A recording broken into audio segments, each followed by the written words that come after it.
What's good, y'all? Hey, man. You want to level up, man? You got to do like I did. Move from your hometown. You got to get away. I ain't saying you got to, but trust me. Ever since I moved away from Florida, man, I started elevating, dog. I started thinking different. And a lot of people are like, "Ooh, you moved away from Florida?" Yes, I moved away from Florida. Florida is not all glamorous like it's, perceived to be on television. Miami beaches and all that. All of that is fun. But that's the thing, it's too much fun. You can get caught up having fun. And before you know it, 10 years go by, 15 years go by, 20 years go by, and all you got is stories to tell. You're 30 years old and you have no foundation. You have nothing. You don't have a car. You don't have a home. You don't have anything but a pair of shoes and some clothes and a couple stories of fun little interesting stories to tell. Listen to me, gang. You don't want to be 30 years old, 35 years old, still trying to figure it out. Start figuring it out in your 20s, your teens for real. Get that head start. And I know it's a struggle.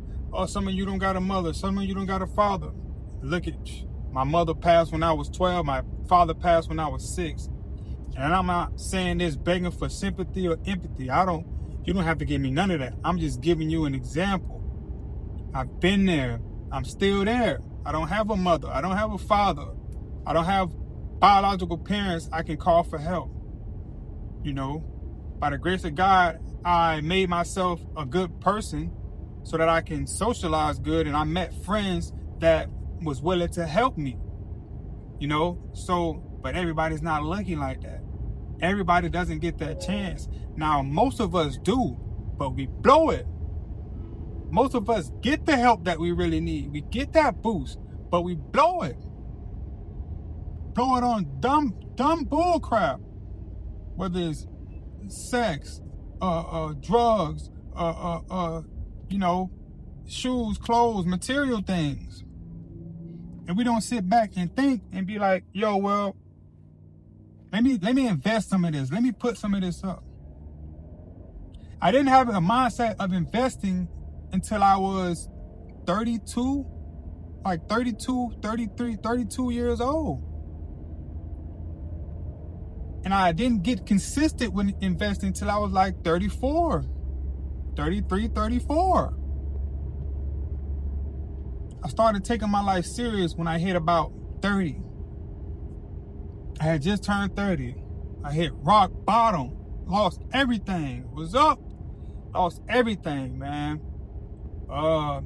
It's crazy, man. But I think, it was that point that made me want freight. I was like, man, this can't be life. This can't be life. I know this is not life. There's got to be more to it. So I reached out for help. I got the help. It was bumps in my curve. I started working a job. My first time keeping a job for longer than a year. Consistently. I had went 7 to 8 years without a job. Without a job consistently. Nothing wrong with a job. But while I was working that job, I was building my credit, investing in stocks, investing in a little bit of crypto. And I had plans and goals to get myself where I'm at today. Being an entrepreneur is not easy. Bro, if I had a chance, I would go work a good job. I would go work a job because I know that's guaranteed pay. I know if I get up, go to this job, work, that I'm going to get paid. Hold on. With entrepreneurship is not guaranteed. It's not guaranteed, man. This is not for the weak. It's not easy. Everybody make it seem easy. Oh, I'm an entrepreneur. Yeah, trust me. It's not easy. You're going to lose a lot of money. I lost thousands of dollars trying to trade, trying to learn new skills. until I found out, you know, what it is that I really want to do. And, you know, it takes a lot to leave your hometown. It took a lot. I cried and everything. It took a lot for me to leave my hometown, because that was something that I was used to. That's all I knew. All I knew was where I was at, that small town in Tampa, Florida. That's where I'm from. Fun, beautiful city. I miss it so much. But I've came so far. I've came so far, man. And you get to a certain point in life where you like, I gotta make a change. I gotta make a change. I had to cut friends off. I had to cut family members off. You know how hard that is to cut somebody off that you love, that you was in the trenches with? You know how hard that is to cut family off that you grew up together? But guess what? The harder it is, the easier it gets. The more you put yourself through, the easier life gets. It gets easier. Is it all the way easy? Nothing's supposed to be easy. Matter of fact, if anything come too easy, I don't want it. I don't want it too easy. I'd rather earn and grind and get mine out the mud. I don't want nobody giving me nothing, because I don't know why you giving me that. And when you put yourself in a point where you don't want handouts, you're going to create a monster you never seen before. Because when I stop accepting handouts and I start begging and asking people for stuff, that's when I grew. That's when I grew. I started holding myself accountable. Even when I was right. I know what you're thinking, man, what the heck? I can never do that. That's why you're not going to grow. You're not going to get to that person or that level that you want to be in life. Start holding yourself accountable. Watch how much you grow. Watch how much you grow. I'm telling you, start holding yourself accountable. You're going to be like, man, Darius so hilarious. That dude was right. I've been there. I'm 36. I'll be 37 this year. And guess what? I'm still growing. I still got that mind frame to where I want to receive as much information as I can. Even from a person doing less than me. I want to know what you know. You might can help me with an idea that I have. You know, you might can make me realize that, hold on, I am doing good. You get what I'm saying? You got to tell yourself, what do I really want in life? Ask yourself, why am I not where I want to be? Ask yourself this when you're all alone. Ask yourself this, why am I not where I want to be? And keep it real with yourself. And list all the things that's hindering and keeping you back. Is it your mind frame? Is it your mindset? Is it friends? Is it family? Is it accountability? Is it excuses? That's the main one. Excuses. Excuses can be your kryptonite. I'm telling you. My brother, he do that right now. He make excuses. Oh, this and that. Like, bro, you can't claim to be this bad, infamous person if you make excuses. Me, I'm solution-based. I find a solution. Like, my brother got a new job. Finally, you know, you're going to applaud that. But he needed a hard hat, a vest, some gloves, and some glasses. And the temp service place was closed, so in order for him to make it to work, we would have to, you know, figure it out. He wasn't going to be able to make it to work. See, he gave up so fast. Me, thinking fast. Oh, Home Depot sell that. Went to Home Depot. I spent about $30 out of my pocket. And guess what? Got him to work. Now he's at work, working a 10, 11-hour shift. He's going to make $180 in his pocket today. So I'm solution-based, bro. See, when you a problem solver, man, you're going to elevate. Do I get frustrated? Do I get stressed out? Of course. Of course, I'm human. But for the most part, I'm trying to figure a solution to solve this problem. Every problem can be solved for the most part. Every problem can be solved. And when you put your mind in a mind frame where you're like, man, I'm not going to dwell on the problem. That's not going to fix it. Let's dwell on the solution. Let's find ideas to solve this thing. And the reason why you're stuck in that position, That's because you're not solution-based. You want to trauma bond with people. You want people to feel sorry for you. You want people to give you stuff. No. Get out here and get it on your own and feel so much better and nobody can take it from you. Nobody can say, oh, if it wasn't for me, this and that. No, nobody can't throw nothing in your face because you built that for yourself. The road to success is, I'm still trying to get there.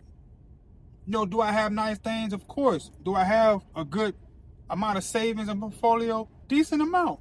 Enough to last me at least 2 years. I got 2 years worth of, emergency funds. That'll pay all my bills, expenses, that'll get me through the day, budgeting. But I got myself to this point because I put myself through so much stress. And I sacrificed. I sacrificed sex, women. That was the main thing. I practiced semen retention. The longest I've done was 7 months. 7 months on semen retention. I'm on month 3 right now, going on 4.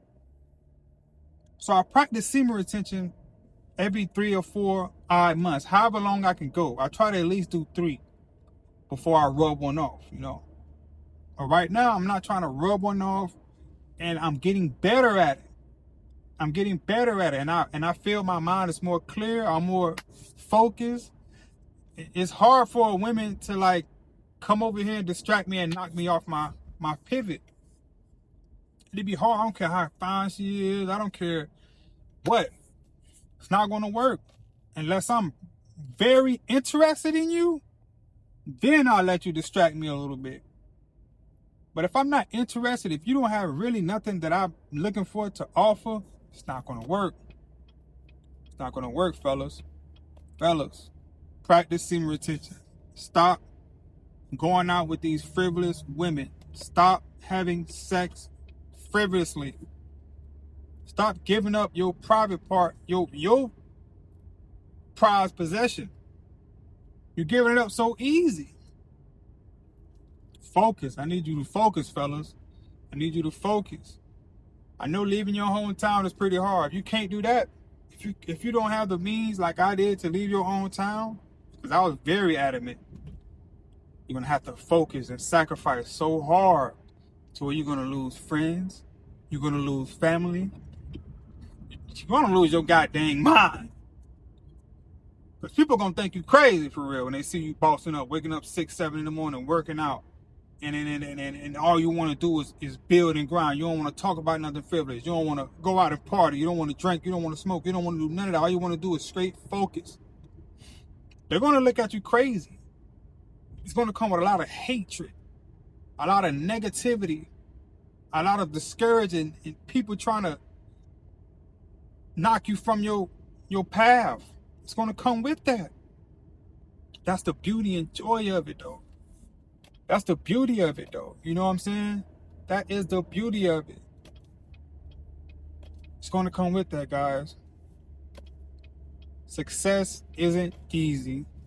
Success isn't easy, and it's not a smooth, just go lucky ride. You have to want this. And I got up every morning from 6 to 7, and I ran. I did cardio. I went to the gym. I practiced semen retention. I was focused on my stuff to get me where I'm at today. Saved up enough money, put up enough money to where, because it's crunch time right now, and by the grace of God, I have money that I can pay my bills. Buy groceries every month, put gas in my car, and do I like to gamble a little bit, which I'm not promoting that, but I do go to the casino every now and then. I buy a scratch off, but I'm not promoting that. Don't do that, But that's my thing. That's my little thing that I do, But you're not perfect, man. Everybody got to have something that they living for. Me, it's my future wife and my kids. I'm doing that. Everything I'm doing today, what I'm building today, is for my future wife and my kids. You got to have something that's giving you fuel. It's not going to come to you, man. So get up, get active, and go get that. Go get it, man. It's waiting for you. Go get it. God gonna give it to you, man. He just want to see you put that work in. He gotta be able to trust you with this success. He gotta see if he give it to you, is you gonna blow it. Most people don't blow it. Most people, they got $1 million a day, and they'll be broke by that next year, if not sooner. I've seen it happen. I've seen it happen too many times. That's why you really don't want nothing given to you. Because when you earn it, you keep it longer most of the time. Hey, man, my name is Darius So Hilarious. Subscribe to my YouTube channel if you ain't already subscribed, man. Yeah, man, I'm going to keep dropping these jewels, man. Peace.